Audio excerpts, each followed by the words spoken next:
Rachel Warner. I'm Labika Rawood. For more information on the work that we do and how you can help us to help others, please visit our website www.secondchances.org.za. In Junior Achievement South Africa, its focus is really to expose youngsters within high school and out of school to entrepreneurial thinking, and ours is focused at high school from grade 10 to 12. I'm very big on youth empowerment and making a difference and touching lives and impacting the lives of our young people. That's practically what I do with my foundation as well, and ever since I was crowned as Miss SA. The goal of the magazine is to basically share information that will be able to assist small business owners. You're listening to The Social Show with Rachel Warner And Labika Rawood, live on brandlive.co.za. Welcome to The Social Show. It is almost the end of the week. Yay! That did not sound very exciting, Vivi, but we'll try again maybe tomorrow. But yes, Vivi, how are you today? I'm very, very well. Like you said, it's the end of the week. And it really isn't the end of the week. Like tomorrow's the end of the week. So I think that's why I was a bit down. Because I'm like, it's like quarter to the end of the week. And it's like 29 degrees outside. It's hot, eh? It is. But anyways, let's get into our news. MasterCard today launched the Tukuze, a digital platform that connects smallholder farmers, agents, buyers, and banks in East Africa. Tukuze, which in Swahili means let's grow together, enables farmers to buy, sell, and receive payments for agricultural goods via their feature phones. The platform brings the benefits and security of mobile commerce and payments to farmers in Kenya, Uganda, and Tanzania. Tukuze was developed at the MasterCard Lab for Financial Inclusion in Nairobi, which was set up in 2015 to develop practical and cost-effective financial tools that expand access and help build stable futures for more than 100 million people globally. Through a 11 million grant from the Bill and Melinda Gates Foundation, the lab is working with East African entrepreneurs, governments, and other stakeholders to develop local products rooted in the company's global know-how. Tukuze is one of several broad-based collaborations on which MasterCard Lab for Financial Inclusion is working. The lab was established in Africa to contribute to the company's global commitment to connect 500 million people to formal financial services through the use of public-private partnerships with governments, the private sector, and non-governmental organizations. Companies Conlog and Conco donated brand new school uniform to 100 pupils at the New River Combined School in KwaZulu-Natal during a handover ceremony on the 12th of January. Sandile Ngube, who is the principal at the school, said in a press statement that many parents of the school could not afford school uniforms and that the pupils who received the uniforms were grateful. And he also added that they need more collaboration between the private sector getting involved in the local areas. Logan Moodley from Conlog also added that pupils should not be in a situation where they are under-resourced. And he said a good education is founded on the premise that the environment be conducive to the practice of learning. And he also added that it should be able to make available to learners the infrastructure, facilities, and resources necessary for learning. Canon has partnered with Room to Read to create and deliver 3,300 books to 176 schools across South Africa with the aim of promoting reading and learning as part of an overall drive to boost literacy levels and education. Canon began its work with Room to Read in a bid to eliminate waste from print samples produced at trade shows by using its integrated workflow software and printers to create books instead. Heather Simpson, Room to Read's chief program officer, said Canon is in-kind investment in the literacy program is an inspired response to the lack of quality reading materials available for children in so many communities around the world. And this partnership with Room to Read will impact thousands of deserving children in South Africa, instilling them a love and a habit of reading. 5FM is joining forces with 3 organizations to help them profile the importance of protecting the environment. The youthful radio brand will launch a pro bono environmental campaign next week to support the ongoing efforts of Sea Shepherd, Clean Sea, and the Two Oceans Aquarium to mobilize the 5FM community to help clean up Cape Town. On the 18th of February, 5FM invites all volunteers to join 5FM DJs in conducting the biggest beach cleanup South Africa has ever seen, and 5FM invites all volunteers to join on the cleanup. And in September 2016, the attention was drawn to the harmful effects of plastic on bird and marine life, and South Africa's internationally envied beaches and oceans. And this was after balloons were released at the station's Cape Town Live Loud event.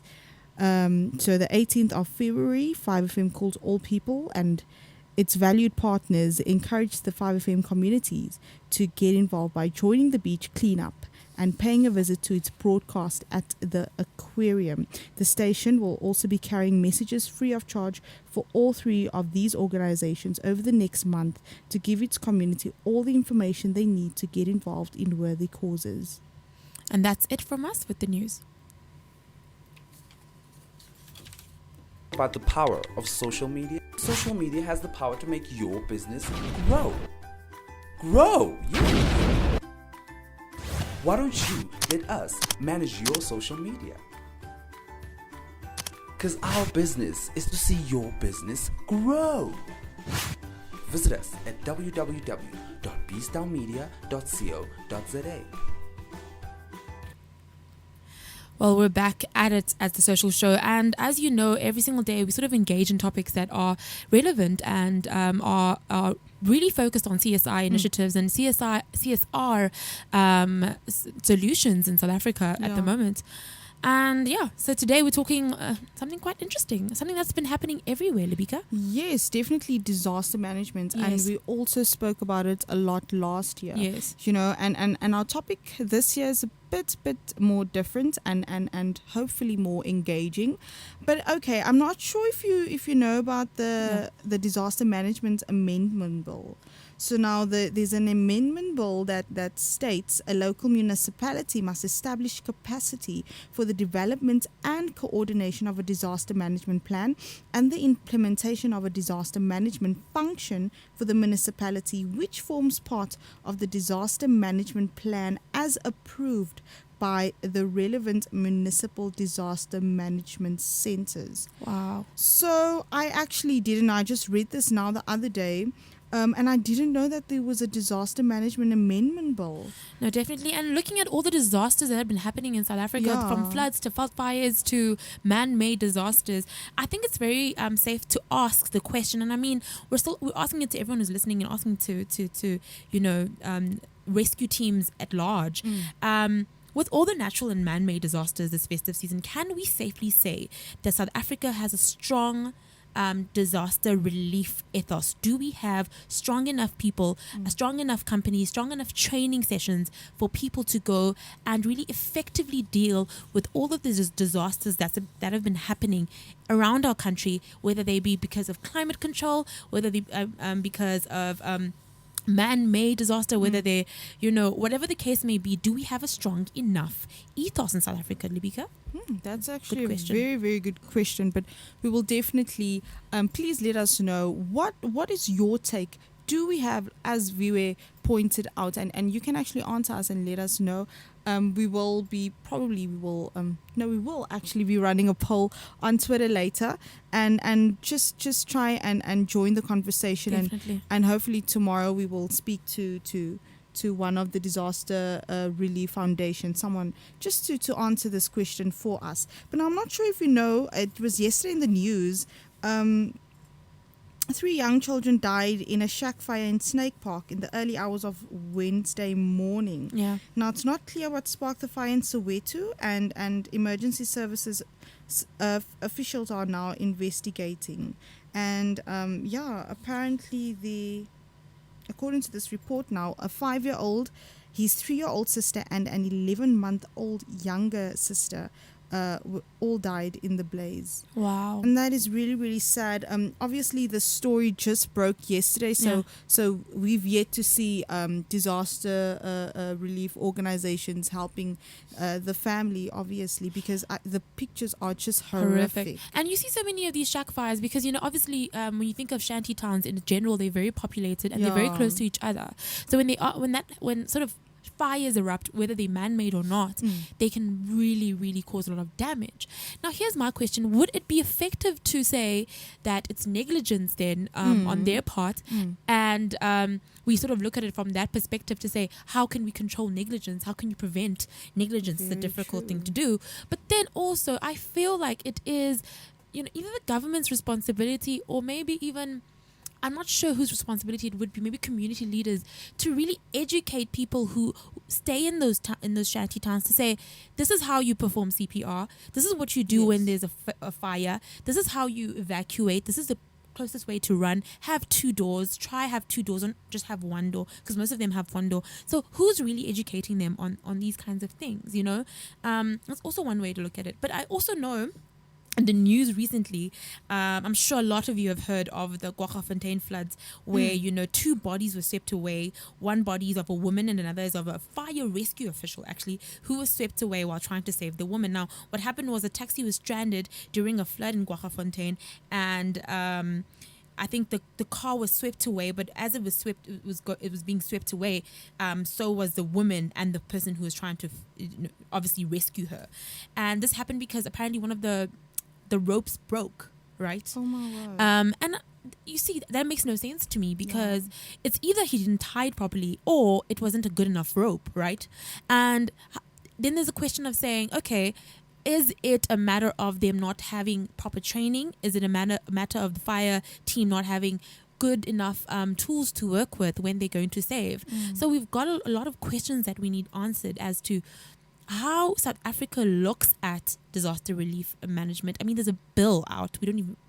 People probably don't even know about it. People don't even know this is their right to know about this. So we really need to start engaging more disaster relief tactics and just the energy around it in South Africa, just to see whether or not we're doing the right thing. Are we on the right track? Definitely. And of course, there are many fires that are caused by negligence and that kind of thing. But then you also look at what's happening in Cape Town. Apparently, over 5,000 veld fires firefighters have been, putting out over 5,000 veld fires within from the start of the festive season until now. And it's really crazy. Obviously, you've been to Cape Town in the festive season. It was ridiculously hot. I've never been in Cape Town and it was that hot in my life. I couldn't sleep.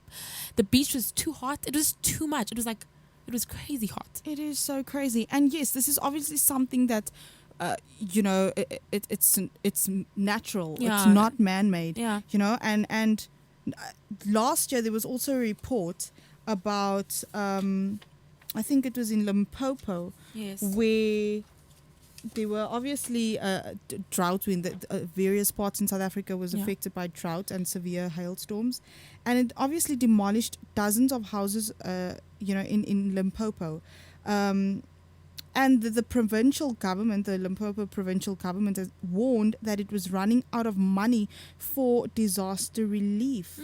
And provincial authorities also said that funds allocated for stock feed aid had been exhausted, and they were unable to relieve the situation further by buying livestock feed for stressed farmers. Wow. So what do we do in this situation? The government is telling you, listen here, we don't have money. The funds are exhausted, and then are there enough disaster relief organizations that are going to step in and say, you know what, because the government doesn't have money, don't because there's nothing that you can do. If you've been affected by the drought or the floods or whatever the case may be, you just have to wait for someone to rescue you in many cases. So are there enough disaster relief organizations that steps in and say, you know what, we're not depending on the government, we're not depending on anyone else, we are actually just going to be there and provide you with temporary relief? Yeah, no, definitely. I don't know if we can answer that question to say, are there enough? But I mean, I feel like if a provincial government can actually say, we don't have the funds, they need to come from somewhere. Like that's not an answer. That's not an adequate answer for a government, any kind of provincial, authority. Rather, let me say, you cannot say you don't have enough funds. Where else will the people go? So the question is then, how are those funds appropriated? How are those funds given out? And where were they given out? And who looks at that? And, a lot of the times disaster relief, because it's on and off. Like sometimes you might have a disaster and sometimes you won't. It's not like all the time. That's why it's a disaster, right? So a lot of the times I think, people take that lightly and then those funds go missing. And I'm not saying that it's because of a corrupt government or it's because of people taking funds. And I'm just saying that sometimes because it isn't so prevalent, it isn't really given a really steady base of money, of trained workers, of a lot of different things, right? So it's a very difficult question to answer, and I think it's something that we should really, really look into. In light of this, actually, I found that there are a few NGOs that are responding quite well to disaster relief. The first that I found is called Rescue South Africa. Now, Rescue South Africa is an official South African disaster response team made up of volunteer emergency response specialists from South Africa public and private sector emergency and ancillary services. Now, what they do is that they have a multidisciplinary task force which includes specialist rescuers, trauma doctors, paramedics, canine search dog units, civil engineers, chemical and safety specialists. And that's what they try to do. And they do this completely pro bono. They're not really getting any money. It's an NGO. So it's really just to help alleviate any disaster that may occur in South Africa. Sure. And you know what? We covered this last year, actually, when we spoke about the Trilog report. Yes. And last year, it was evident that a lot of money was invested in education. Yes. And the second highest was health and welfare. Health and welfare, yes. And I feel like not enough money is also invested in disaster and trauma relief. Definitely. Because a lot of these organizations also rely on donations. Yes. And if you're not donating, if you're not if they can't receive funds or anything from the public, what happens? Do they die out? And then we have a situation where the government says, listen, we don't have any more money. And then what happens to the community that is affected? And also another organization, seeing that we're talking a bit of organizations that are really helping, is the International Association for Human Values. Now, they also provide disaster and trauma relief to immediate aid and care, and they also provide long-term community development post-disaster.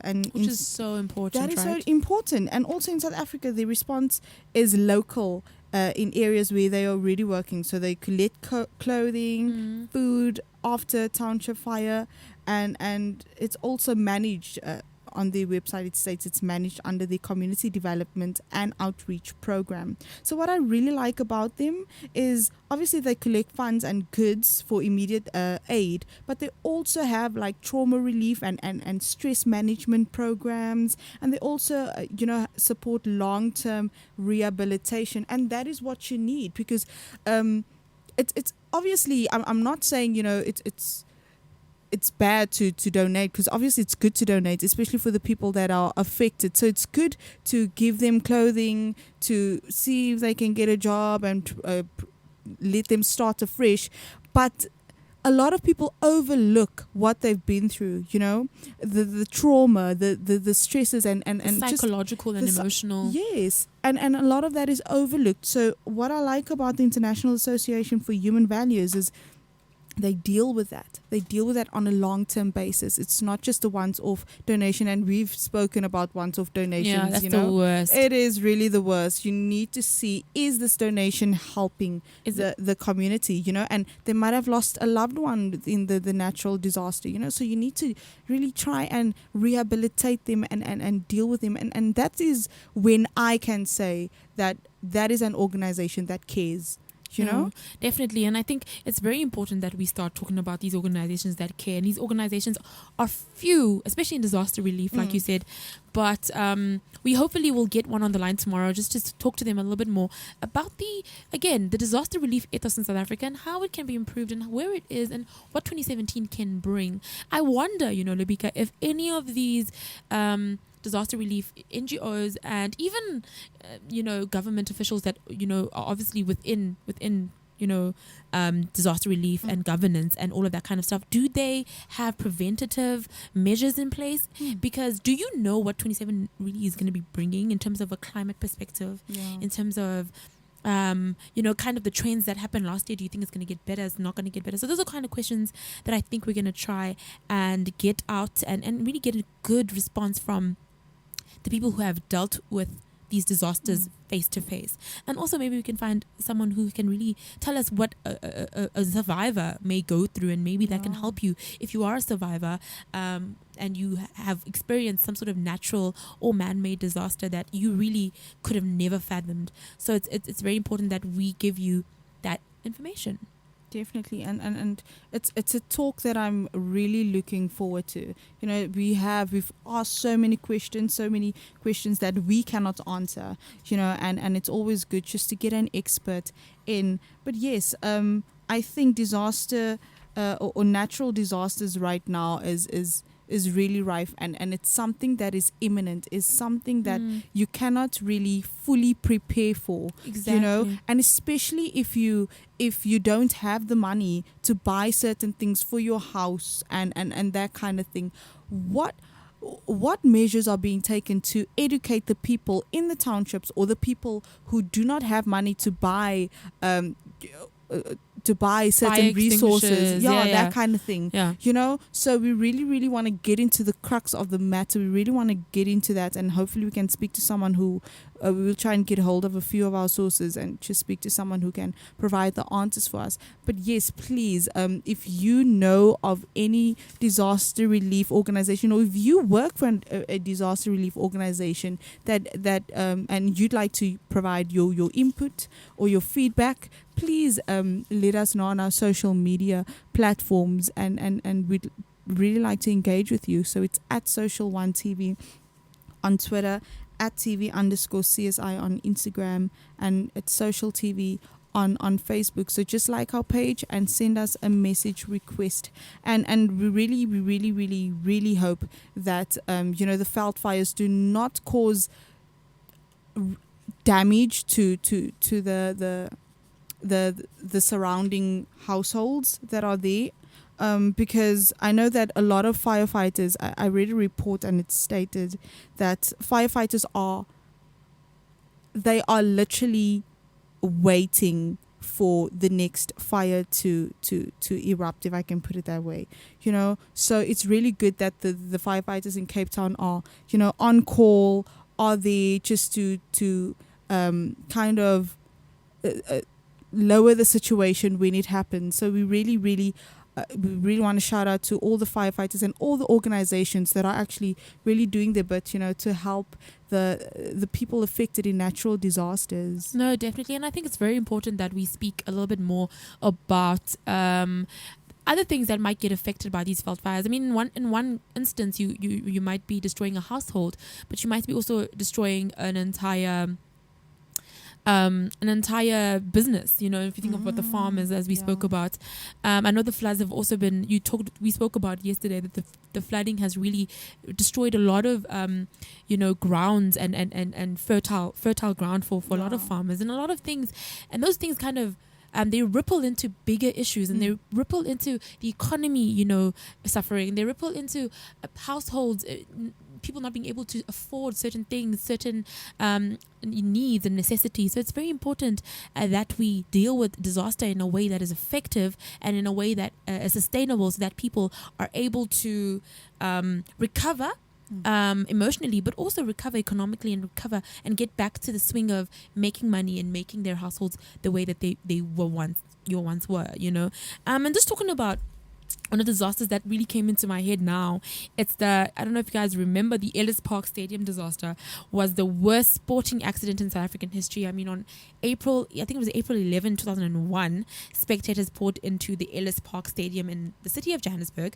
and for, a local Soweto derbies. And I know people love it when Pirates and Chiefs are like, about to play. It's like a national thing, So anyway, there was already over like 60,000 people in capacity in the crowd in the stadium, but reports suggest that a further 30,000 fans were still trying to get in.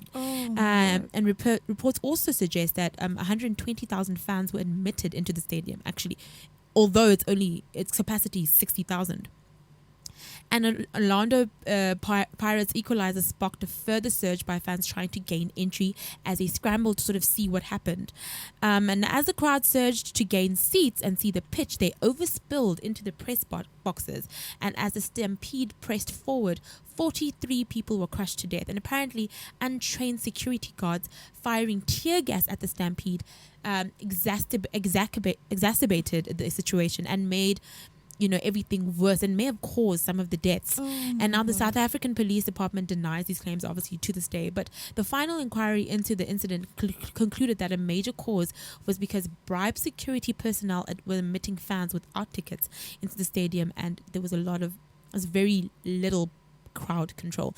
Now, this is an important question to ask in light of this disaster. How would a disaster relief rescuer have handled something that is man-made? First of all, that is man-made, right? But more than that, it's such a unique disaster.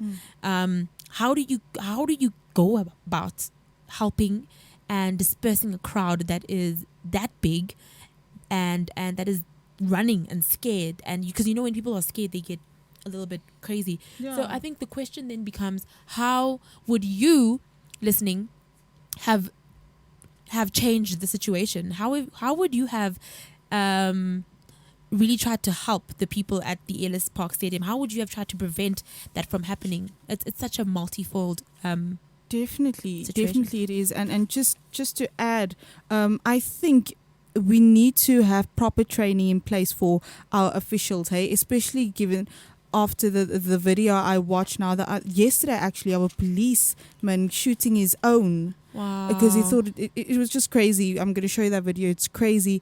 He wasn't trained properly. So yes, connect with us at Social One TV, Twitter at TV_CSI on Instagram, and then Social TV on Facebook. We'll see you tomorrow.